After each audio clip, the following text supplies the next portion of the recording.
आज की वीडियो को शुरू करने से पहले ये समझना आपके लिए ज़रूरी है, ये हमारा अर्थ और अर्थ पे कुछ इमेजिनरी लाइंस ड्रॉ की गई है। इन लाइंस का मतलब है कि अर्थ को सेवरल पार्ट्स में डिवाइड किया गया है। तो सबसे पहले हम लोग जानेंगे कि कौन कौन से लाइन हैं। सबसे पहले ऊपर जो होता है वो होता है नॉर्थ पोल। नीचे वाला हिस्से को हम साउथ पोल कहते हैं। नॉर्थ पोल पे जो एक लाइन है, इस सर्कल में अर्थ को काट के बांटा गया है, इसको हम कहते हैं Arctic circle. Same south pole पे भी ऐसा ही एक लाइन खींचा गया है जिसको हम कहते हैं Antarctic circle. Okay, Arctic circle के आप नीचे आओगे तो आपको एक लाइन दिखेगी जिसको हम कहते हैं ट्रॉपिक ऑफ कैंसर। ये आपको लाइन यहाँ से दिख रही है ट्रॉपिक ऑफ कैंसर की। ओके, उसके नीचे आप आओगे तो अर्थ के एकदम बीचों बीच से एक लाइन गई हुई है जिसको कहते हैं हम इक्वेटर। और उसके नीचे आप आओगे तो आपको एक लाइन दिखेगी जिसको हम कहते हैं tropic of cancer.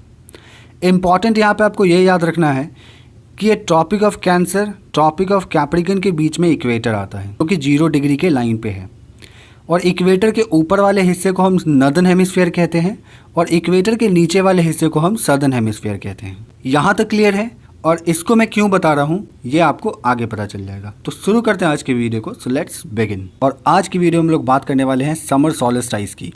Summer solstice ये क्यों? क्योंकि आपको पता है कि 21 जून जो होता है हमारे यहाँ, साल का जो 21 जून का जो डे होता है, ये नॉर्दर्न हेमिस्फीयर के लिए बहुत ही ज़्यादा स्पेशल डे होता है। अर्थ के लिए एक स्पेशल डे होता है। क्यों? क्योंकि 21 जून के दिन जो है, जो अर्थ के ऊपर जो दिन है, यानी कि जो दिन का समय है, वो सबसे ज़्यादा बड़ा होता है नॉर्दर्न हेमिस्फीयर के लिए। जैसा कि मैंने आपको शुरू में बताया था कि इक्वेटर के ऊपर वाले हिस्से के लिए, जो भी ऊपर वाले हिस्से में जो भी कंट्रीज़ आती है, वहाँ पे साल में सबसे ज़्यादा लंबा दिन जो है वो 21 जून को जो है वो होता है। ऐसा क्यों होता है, इसको क्या कहा जाता है और इसके पीछे का क्या फिनोमेना है, इन सभी चीज़ों को आज की वीडियो में समझेंगे। और हम एक इंटरेस्टिंग चीज़ जानेंगे कि जो नॉर्थ पोल और साउथ पोल पे, वहाँ पे 6 महीने तक कंटिन्यू दिन और 6 महीने तक कंटिन्यू रात कैसे होता है। ये भी एक बहुत ही ज़्यादा इम्पॉर्टेंट जो है टर्म है, इसको भी आज की वीडियो में हम समझेंगे। क्योंकि आज 21 जून था तो इसी की वजह से आज का जो दिन था वो सबसे ज़्यादा लंबा था। तो समझने की कोशिश करते हैं इस फिनोमेना को।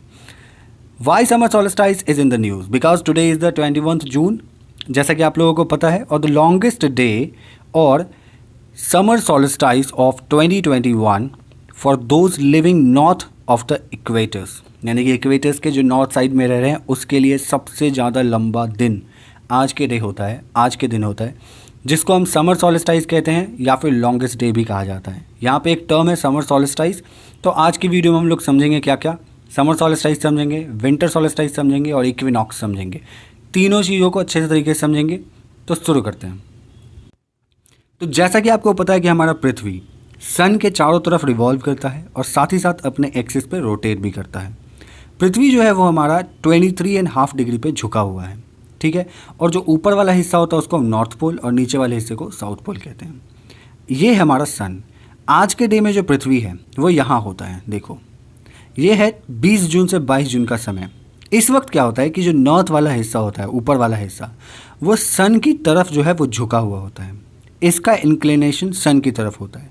इस वजह से क्या होता है कि इक्वेटर लाइन के ऊपर वाले हिस्से पर बहुत लंबे समय तक जो है वो सूर्य का प्रकाश पड़ता है, ठीक है। इसी वजह से यहाँ पे जो दिन है वो सबसे ज़्यादा लंबा दिन होता है और ये शुरू होता है 21 जून को। आज का जो डे है वो आज से ही ये समर सॉल्स्टिस शुरू है और इस दिन जो है सबसे लंबा डे है और ये कंटिन्यूसली चलता है यहाँ से विंटर सॉल्स्टिस की तरफ। तो समर सॉल्स्टिस क्यों होता है? क्योंकि नॉर्दर्न हेमिस्फीयर सूरज की तरफ टिल्ट होता है, झुका हुआ होता है, इसी वजह से। और अब ठीक यहाँ से ये ट्रैवल करता है अर्थ आगे की तरफ और सितंबर 22-23 के समय में जो अर्थ है वो यहाँ पहुँचता है। यहाँ पे क्या होता है कि नॉर्थ पोल और साउथ पोल दोनों पे जो है वो इक्वल जो है वो सनलाइट का रोशनी पड़ता है। इस वजह से क्या होता है कि यहाँ पे नॉर्दर्न हेमिस्फीयर के ऊपर और सदर्न हेमिस्फीयर, यहाँ नॉर्दर्न हेमिस्फीयर में भी और सदर्न हेमिस्फीयर में भी इक्वल सनलाइट मिलता है। इस वजह से क्या होता है कि पूरे पृथ्वी पर एक रंग दिन और एक रंग रात होता है। ओके, ना ही समय में कोई ऊपर नीचे। कहने का मतलब समय में ऊपर नीचे का क्या मतलब कि आवर्स में कोई ऊपर नीचे नहीं, कि 12 घंटे का दिन तो 12 घंटे का रात। लेकिन समर सॉल्स्टिस में ऐसा नहीं होता है। समर सॉल्स्टिस में जैसा कि मैंने आपको बताया, ये देख लिया आप यहाँ समझ के। फिर यहाँ से अर्थ आगे की तरफ ट्रैवल करती है और दिसंबर 21 से लेकर के 22 के बीच में यहाँ पे अर्थ पहुँचती है। यहाँ पे क्या होता है कि जो साउथ नॉर्थ पोल होता है, देखो अब नॉर्थ पोल क्या हुआ कि यहाँ से आता गया अर्थ और यहाँ पे जा कर के नॉर्थ पोल सन के उस तरफ जो है वो टिल्ट कर गया। अब क्या है कि नॉर्थ पोल पे यहाँ पे रोशनी नहीं पड़ रही है सूरज की, इस वजह से क्या है कि यहाँ पे अभी दिन नहीं हो सकता, इसीलिए साउथ पोल पे अभी पूरा का पूरा रोशनी पड़ रहा है। इस वक्त में क्या होता है कि जो सदर्न हेमिस्फेयर वाला हिस्सा होता है, नीचे वाला हिस्सा इक्वेटर का, इस पे बहुत ही ज़्यादा देर तक सनलाइट पड़ती है, जिसको हम विंटर सोलेस्टाइस कहते हैं। यहाँ पे जो दिन होता है वो सबसे ज़्यादा लंबा दिन होता है, लेकिन वहाँ पे नॉर्थ हेमिस्फेयर में दिन छोटा हो जाता है। तो यहाँ पे आप समझने के लिए आपको बहुत ज़रूरी ये चीज़ें हैं कि नॉर्थ हेमिस्फेयर में जब दिन बड़ा होता है, क्योंकि नॉर्दर्न हेमिस्फेयर सन की तरफ झुका हुआ होता है और इस वजह से यहाँ पे दिन बहुत ही लंबा होता है, जो कि 21 जून की टाइम में होता है और इसको ही हम समर सॉलिस्टाइस कहते हैं।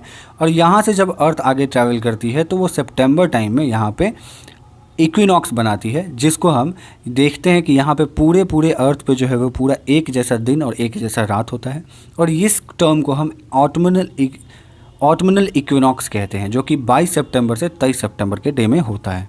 फिर अर्थ यहाँ से आगे की तरफ ट्रैवल करती है और उसके बाद 21 से 22 दिसंबर के बीच में यहाँ पे विंटर सॉलिस्टाइस बनाती है, जब नॉर्थ हेमिस्फेयर सन के अगेंस्ट में सन के उस तरफ झुकता है और नॉर्थ हेमिस्फेयर पे जो है सूरज की रोशनी नहीं पड़ती है और साउथ हेमिस्फेयर जो है वो सन के टुवर्ड्स इंक्लाइन कर जाता है।